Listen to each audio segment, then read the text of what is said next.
Welcome to Brawl Till We Fall. This is our special Thursday night edition, which we will be premiering our new Thursday nights. We're going to be talking about TNA and other wrestling promotions on Thursday nights from now on. The only time you will not see that is if we have a special that features my brothers and we're doing a recap, or if we're doing a special predictions show. But tonight, we're going to start off with our Dark AEW show because we missed a week of AEW. I always come back so that we can catch up, so that this Sunday when we premiere AEW back to its regular scheduled broadcasting time at Sundays, on Sundays at 6:30, we're all caught up, and then we'll continue to our 8:30 show with WWE, weekly events, and things that took place on WWE. Also, be noted that on Thursdays we will also have breaking news. If something happens throughout the week, we will put it on our Thursday show. And if time prevails on Thursdays, if even if we do a special show, I will still come on and do some reviews for TNA. All right, let's get started. We're going to get started with AEW's Dark Show because we missed a week and we hate to do that. I know y'all AEW fans out there was wondering what happened on Sunday. Well, we had the WWE pay-per-view and a lot of things went on, and I had to take care of some other business. But either way, let's get started. I'm going to start with Dynamite. Dynamite kicked off with the champ, Swerve Strickland, in-ring segment. He got interrupted real quick by the EVPs, which leads to the Bucks. They asked him to join them as they introduced, or announced, I should say, a Blood and Guts pay-per-view. And he declined, and how he declined was funny. He did throw this. They offered him a pair of sneakers, I guess, as a token of, appreciation of some sort. Anyway, and go figure, they are real EVPs, because this is what happens when you work in a business or a company, and they offer you, instead of a bonus or a raise, they give you a snack, something like some damn sneakers. Anyway, he threw them sneakers in the audience, and I don't blame him. And that basically told him, look, I'm not a sellout, and I'm not going to join you guys. And I don't care, what you do. This is who I am. I'm the champ. Respect it or keep it moving. Well, they didn't respect it because they don't respect him, as you can see. And they attempted to threaten to do something to the champ, Swerve. Well, they've been having issues with another group of individuals that we know, and in the last couple of weeks, they've made sure the Acclaim didn't do what they normally do, which is come out and entertain us by rapping and doing what they do. They try to sanction them, stop them from talking. Well, the Acclaim came out to the rescue for my man, which Swerve don't need it. You saw what he did to his boys, so he would have took out the EVPs with no problem. But they came out anyway. And before it can get rowdy, let's just go back to the previous weeks when these EVPs tried to use their position to give your boy Jack Perry the TNT Championship. And Tony Khan was a step ahead of him and had Christopher Daniels come out and let him know, no, you're going to have to earn it. So that leads to the match, because your boy Christopher Daniels came out and said, look, ain't gonna be no fighting tonight. We got too much on our show for this shenanigans. So he stopped it and told Jack Perry, get ready for your next match. And out comes the legend Dustin Rhodes, who come out and gave Jack Perry a ass whooping that he'll never forget. Now, Jack Perry did win the match, but he knew he was in a damn fight. He made Dustin bleed, but he knew he was in a fight. Dustin whipped his ass. So, at the end of the day, Jack Perry advances in the qualifying match for the TNT Championship. In the ladder match, he's in there. So, he may get it. I don't know. But I hope he don't. Put it that way. Anyway, moving on. Roosh defeated Dion Roosman. This was easy work for Roosh. Um, and here's the thing: Roosh is one of those dudes that you really don't play with. He is off the hook in that ring, and lately he's been really off the hook. And even though that was easy work, your boy MJF came out to give him some more work because MJF was pissed off about last week when he interrupted him in his in-ring segment. So he came out to give him some extra work. And they fought in the audience and backstage area, and they fought until it was broken up by the security refs, and wrestlers had to come out. It was off the chain. But this sets up for the match they're going to have next week that I'm going to talk about this Sunday with MJF versus Roosh in a no commercials match. Anyway, they just give these guys. See, this is what I like. I like the entertainment. They give these guys a run of the muck for do what they need to do to settle their issues. I like it. Mark Briscoe, Orange Cassidy, Kyle O'Reilly versus the Don Callis family, Takeshita and Fletcher, and Roderick Strong of Undisputed. This right here was a slobber knocker. They've been back and forth, beating the hell out of each other. Don Callis, good to see him out there with his family, but anyway, I still have some issues with him. He represent who he want to represent in his family, but I still don't understand the collaboration between them and Undisputed. This is the second week that they've come together. Are they going to be combining? Is this going to be a merger? What's going on? I don't know. Either way, they won, and it was out of control. And Willow tried to come to Orange Cassidy's rescue. However, Chris Statlander had her got her and beat her down in the back before she could make it out. And my thought in this process was, what was Willow gonna do? You got all these brothers in the ring. What are you gonna do? Just pull Orange out of the mix? I don't know. I don't know what she was going to do or plan to do, but she wasn't going to make any type of dent in what they were doing, and they did. Anyway, moving on, Hook and Samoa Joe with Shibata on the camera against Tony Nese and Daivari, Premier Athletes, and Mark Sterling in tow. They caught a beatdown. Okay, first of all, Samoa Joe and Hook, to me, that right there is the real Premier Athletes. Those dudes can do it all in the ring. Samoa Joe, with his size, can do more than a skinny person, and and Hook with his size can do more than a big person. The two of them are invincible.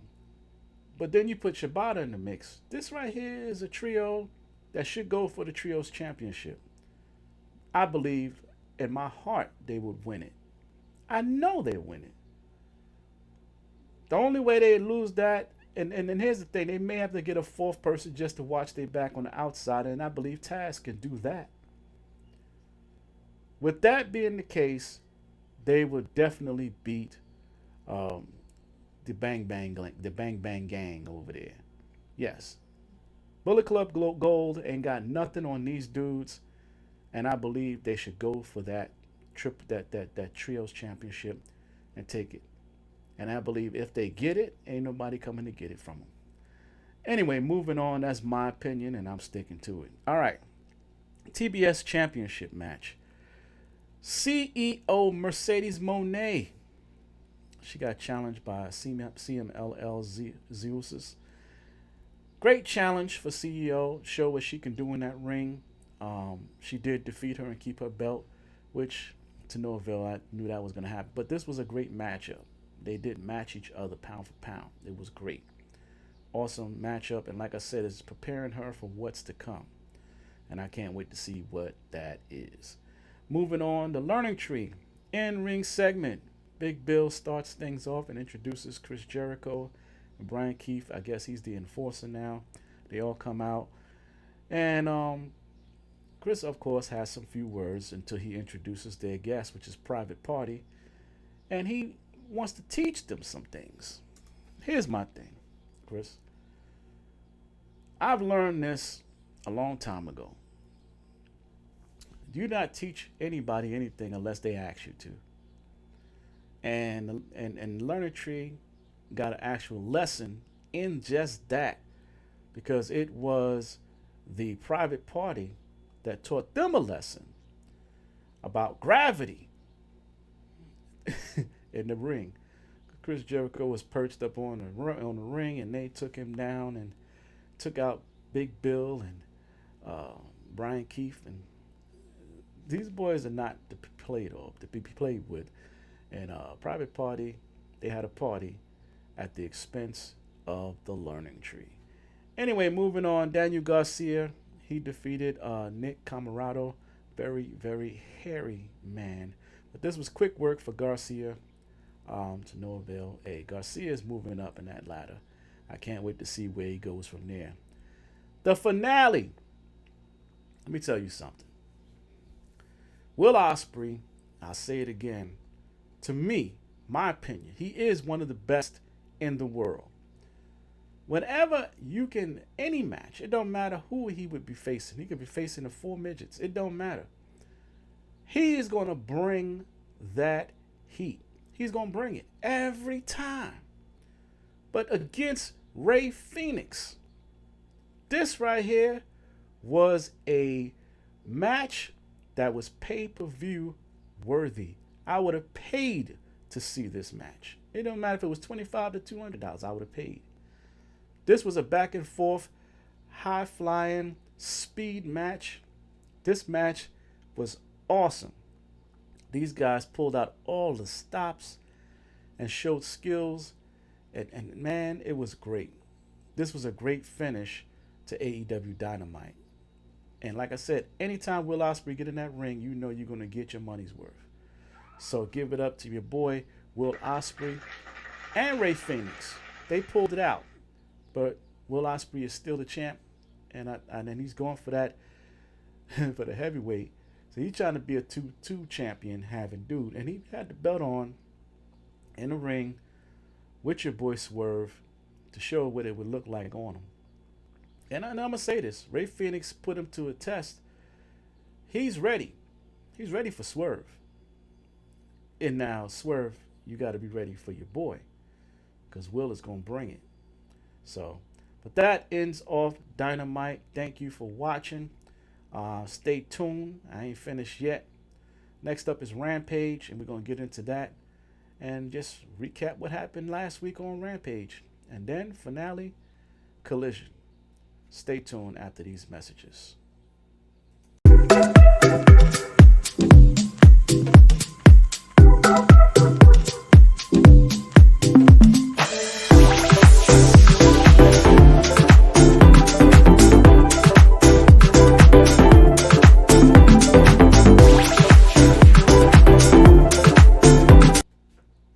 We're going to get it started with Rampage AEW. This is the Dark AEW show because we missed the whole week if you didn't hear from the last segment, which is Dynamite. So now we're here with Rampage. This ain't going to take long. This right here wasn't, because like I said, and I say it again, Rampage is a very short show.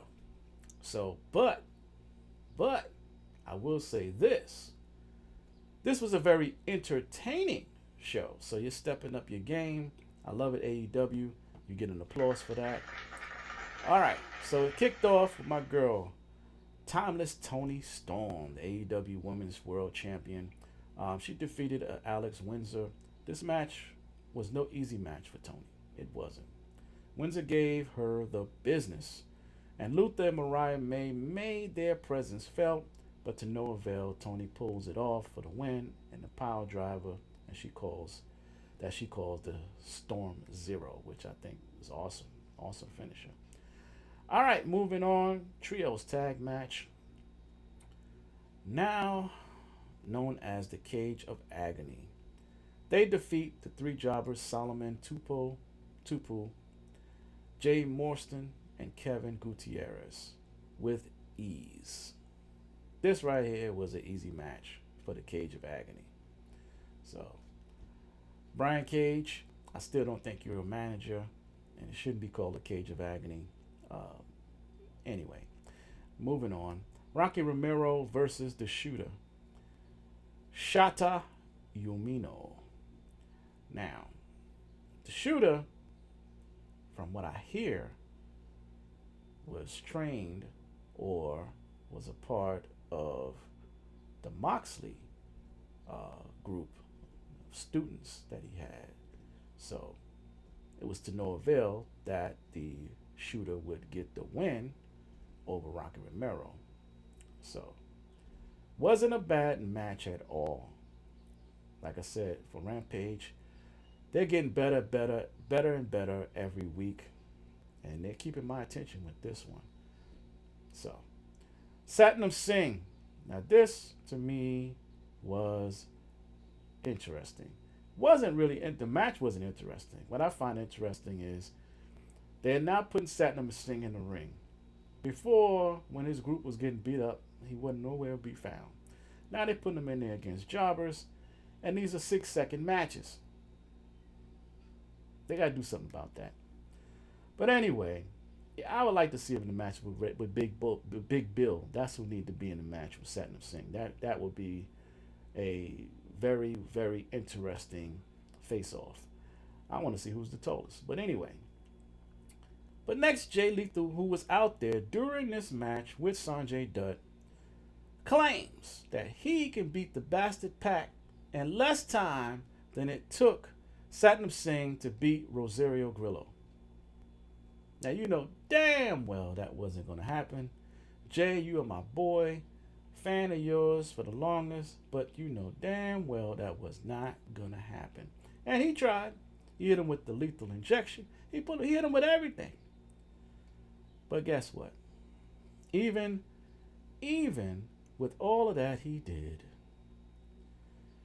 And I actually thought Jay was going to pull it off, especially with Satnam Singh's help, because he was out there doing some things. But Pac came back for the win and made him tap out.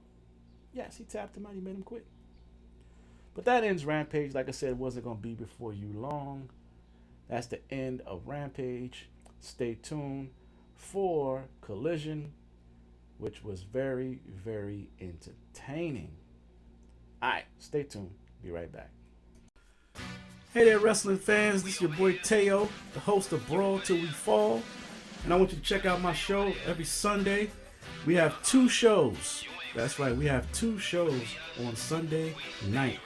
The 2 shows we have is the highlight show, which is at 6:30 p.m. on Sundays. And then we have our premiere show at 8:30 p.m.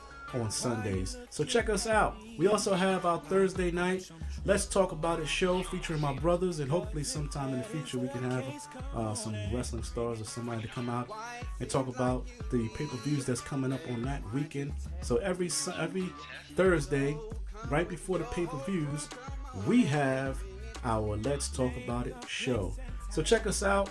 Right there's the info. You can go to YouTube to check us out on YouTube, and soon we'll have other platforms. But until then, right now, check us out. Every Sunday, we have our show. Peace out.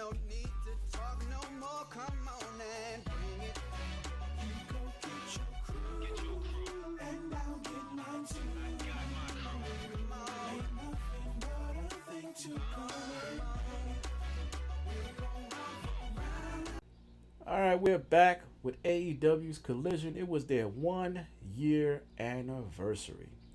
So you know they had to pull out all the stops on this Collision. And it started off with Christian Cage.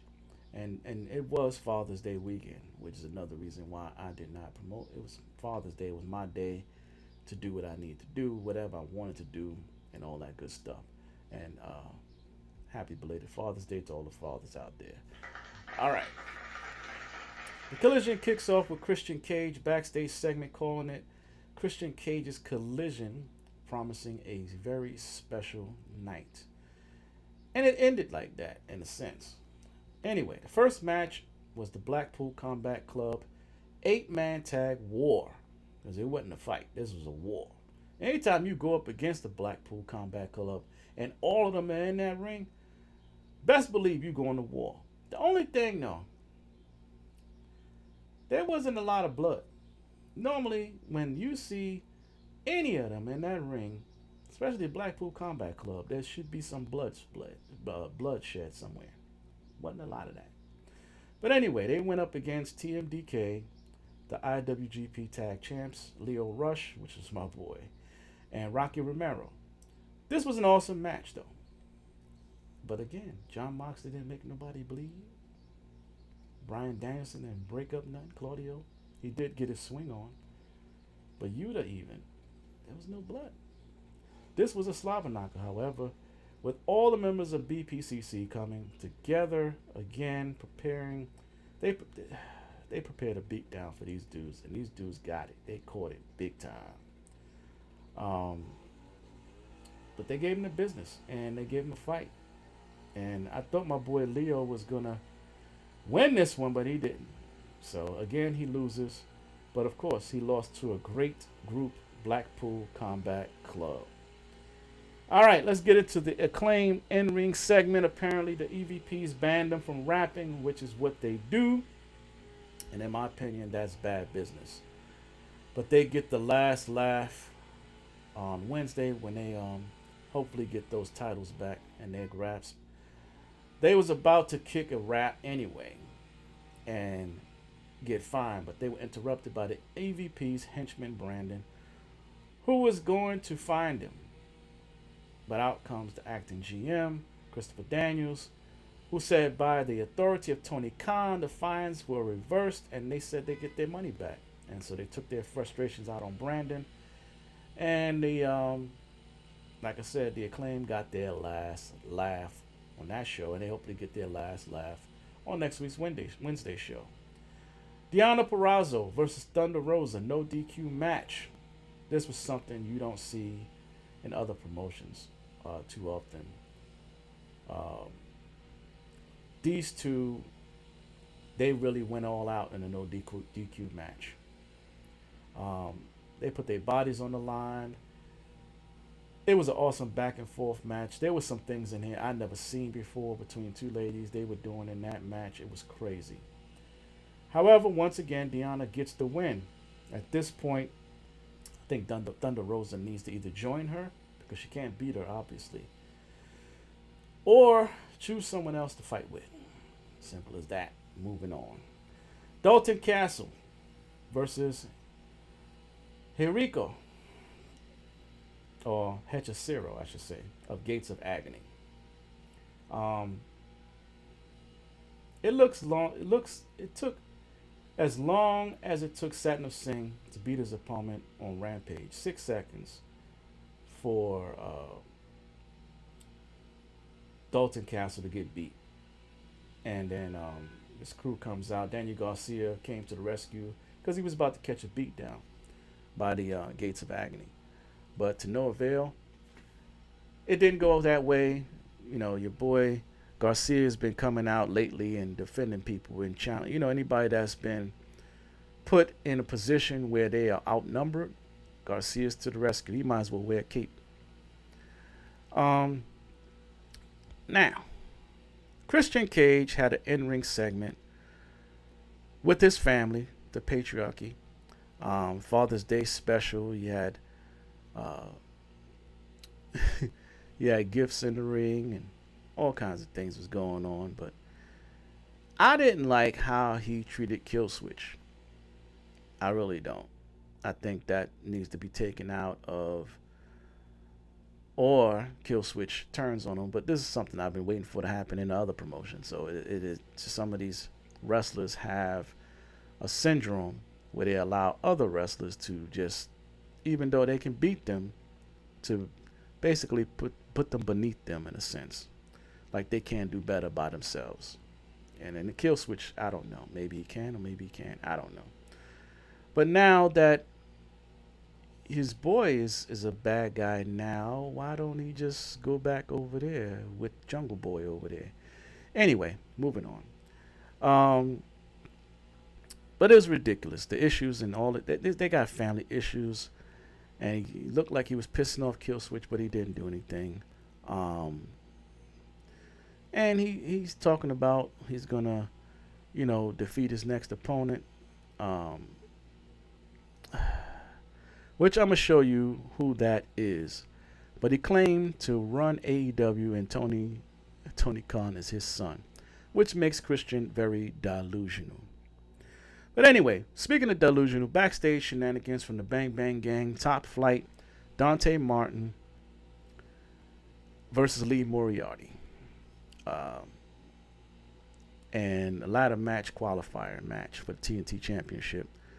Great match, back and forth speed versus agility. I want to mention earlier in the broadcast, Top Flight backstage segment was interrupted by my boy Lio Rush, who I think would be a great addition to Top Flight. They are all high flyers, and he did team with Dante's brothers Darius Martin at one time, so it should, they should happen. And to no avail, during this match, Top Flight versus Lee Moriarty, your boy Dante got the win.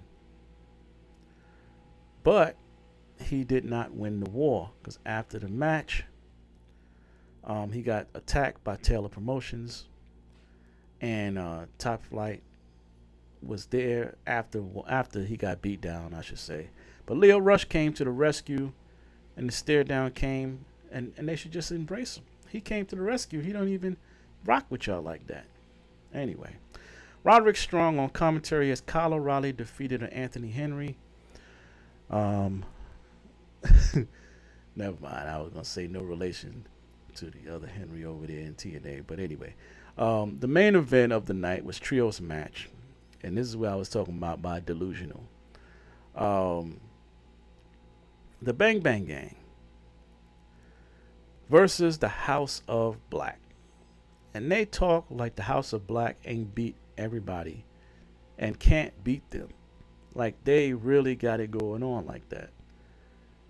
To the House of Black, you are trash. You know what I'm saying? But to no avail, things happen. And it happened in their favor. These guys are just lucky. That's all I got to say. This was a great back and forth match. Juice Robinson, he has some skills in that ring. I really never paid too much attention to Juice Robinson until now. But he definitely got some skills in that ring. And he's that missing equation to the Bang Bang Gang. However, even though the House of Black enforcer, because the enforcer got injured, they still got the win. Thanks to a distraction by the Bastard Pac. But I don't think even if Pac would have even interrupted, they still would have got the win. But Buddy Matthews did get injured during the match. And take it and leave it to Christian Cage to finish off Collision on their anniversary to attack a man while he's down. So after the match, the House of Black are celebrating in a sense, because they really don't celebrate like that.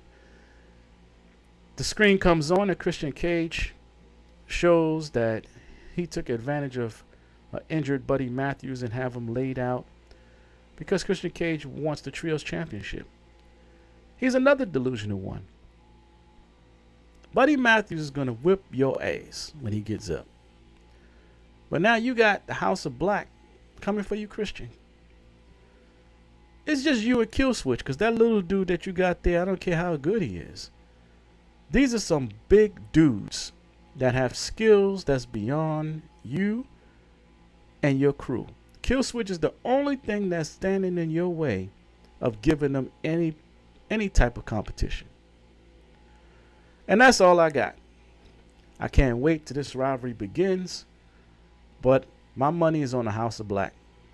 And as I always say, always bet on black. That's all I got. This your boy Teo. Get ready for TNA. This is our new segment that's coming up next. All right. And we're back to regular scheduled broadcasting on Sunday with AEW at 6:30, WWE at 8:30. And now on Thursdays will be TNA. I'll be talking about it. And any other specials that will come on, TNA will be put on that show as well on Thursday nights. So stay tuned. Like I said, the TNA segment is coming up.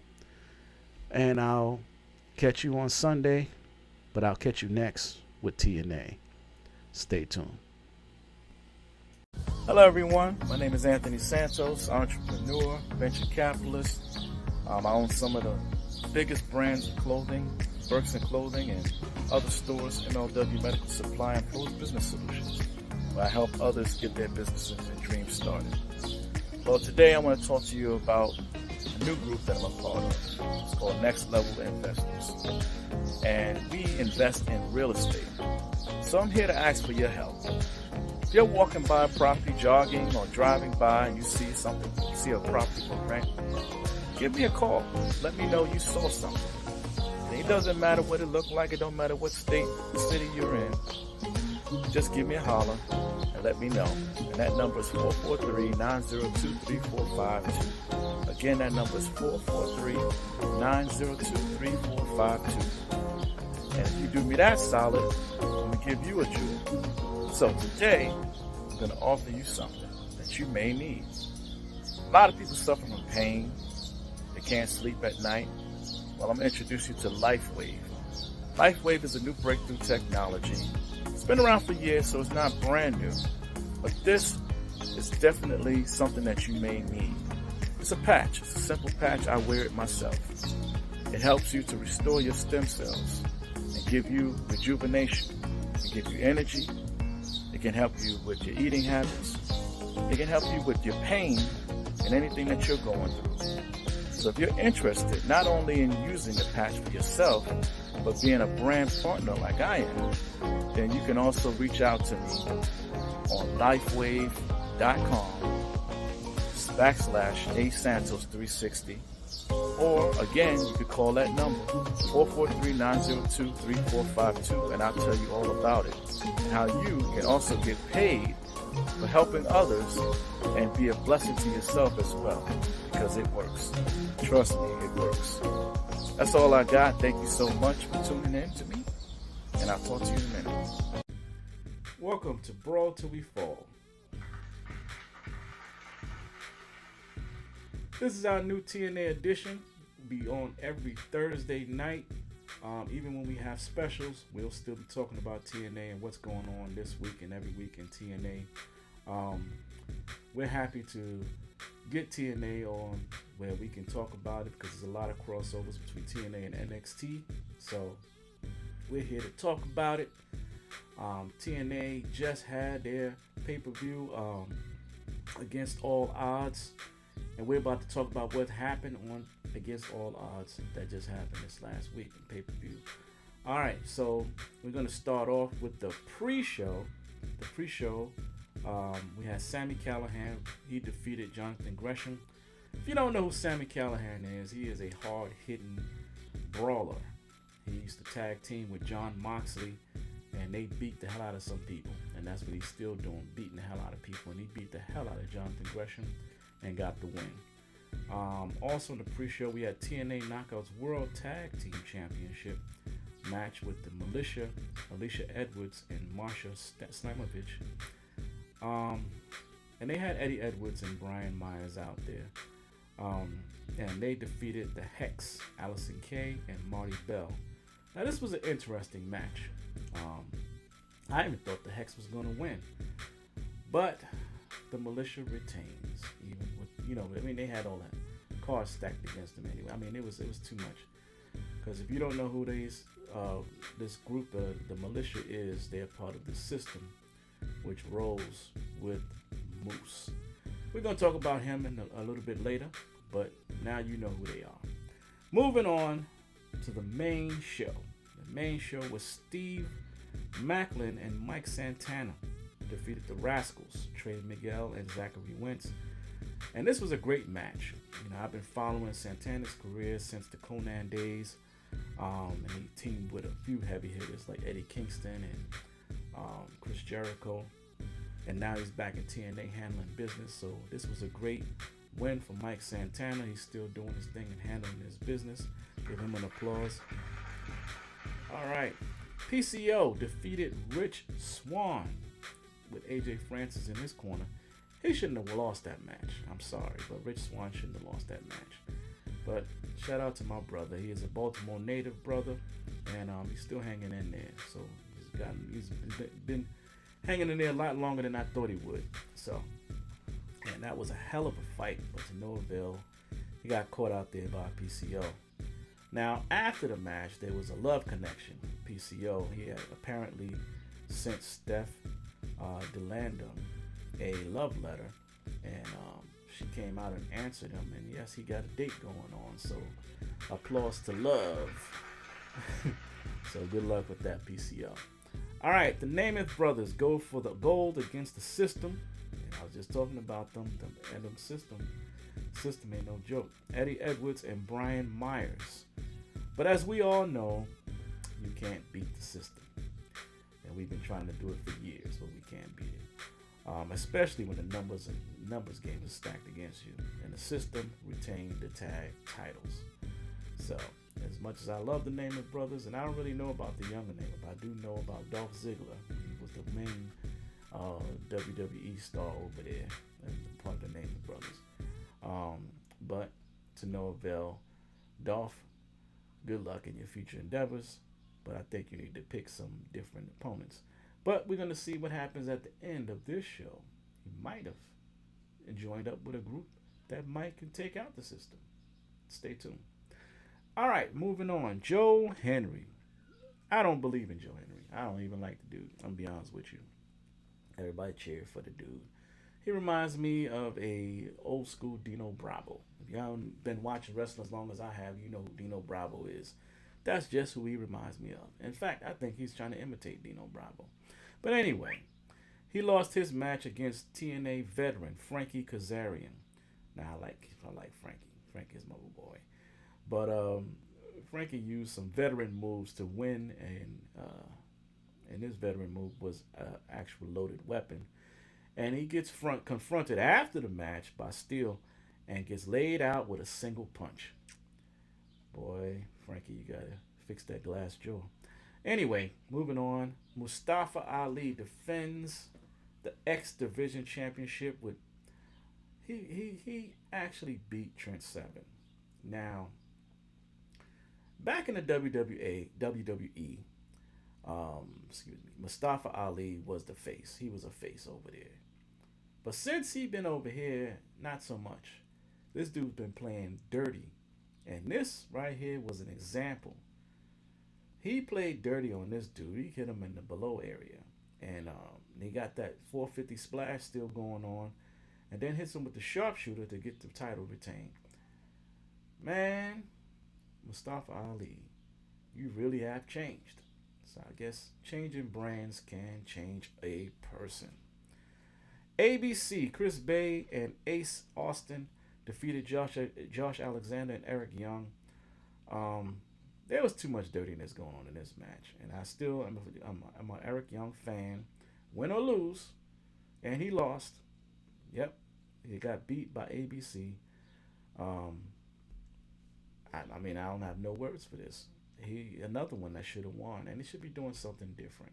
I was looking forward to him, hopefully, coming over to WWE and joining the White Six, but it never happened. Anyway, let's get into my special segment. All right, let's get into my special segment. All right, we're going to talk about the NXT TNA crossover segments that's been happening where you see Jordan Grace, who made her debut in WWE during the Royal Rumble, the beginning of this year.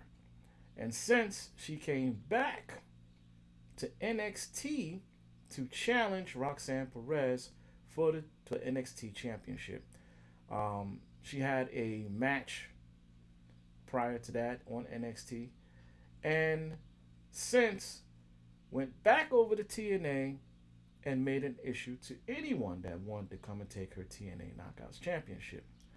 So, let's talk about what happened now, tonight.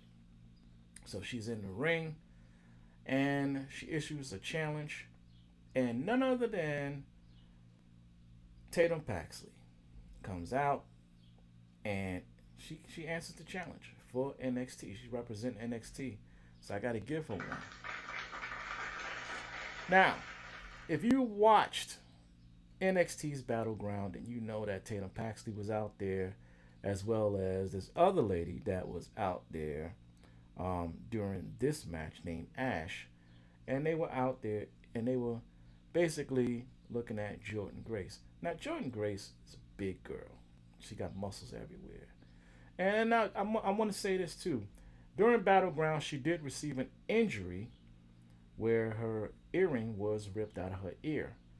And if you know anything about equilibriums and when anything affects your ears, it could throw your equilibrium off. And I thought, really, watching this match, I'm going to be honest with you, Tatum Paxley impressed me. And I thought that she might have won this match because of that factor. But Jordan Grace whipped her ass.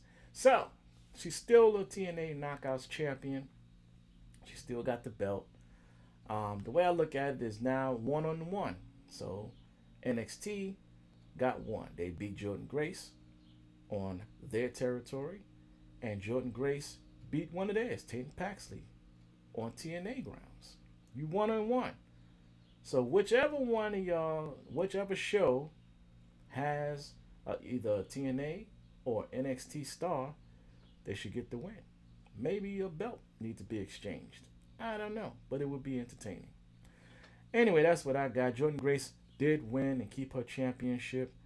And it's not bad. It was not a bad crossover. But we're going to see what happens later on because I know about rumors. Rumors about the next man that I'm about to bring up. Moose wanted to make a WWE. He wanted to come over there and show what he can do. And I'm going to be honest with you. TNA has made Moose look like he is invincible. They've done a great job to make him look like he is the man. And he is. He whips ass. And he's a big dude. I look at him like I look at Obafemi over in NXT. Now, I would love to see Obafemi versus Moose. That would be a hell of a match. However, Moose doesn't think that Oba is on his level.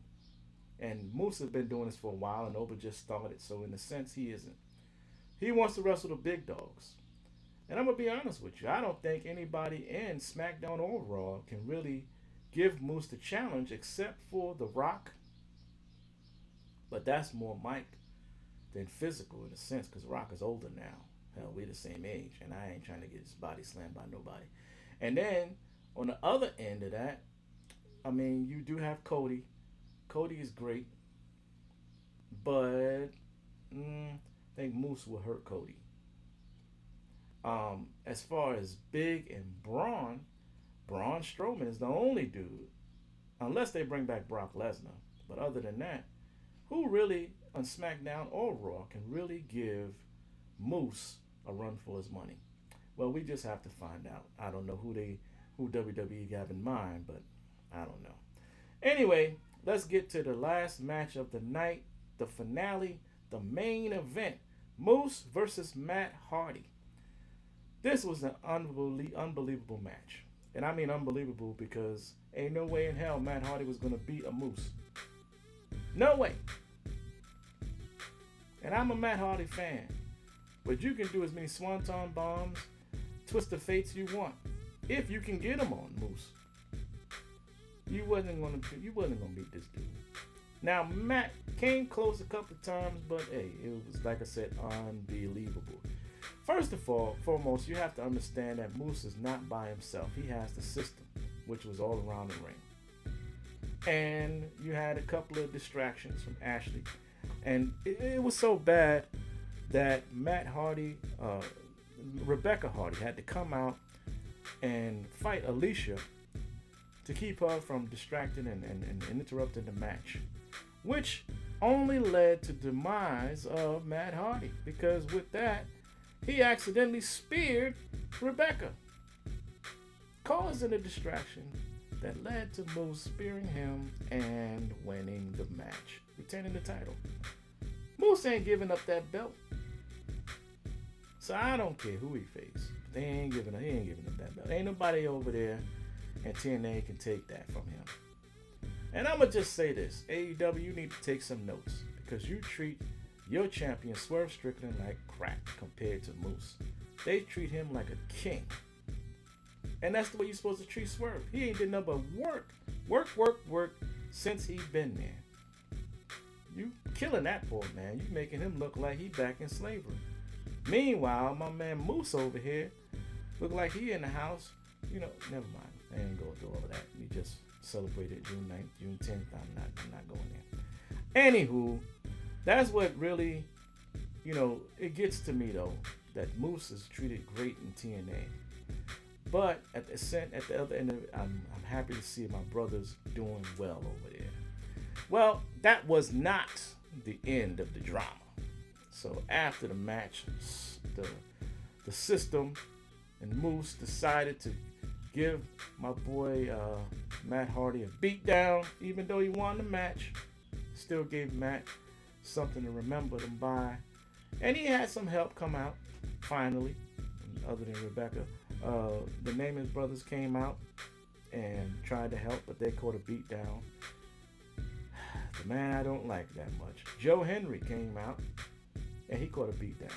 But it wasn't until this man, whom I haven't seen in TNA for a minute, Brother Nero himself, Jeff Hardy, made a return.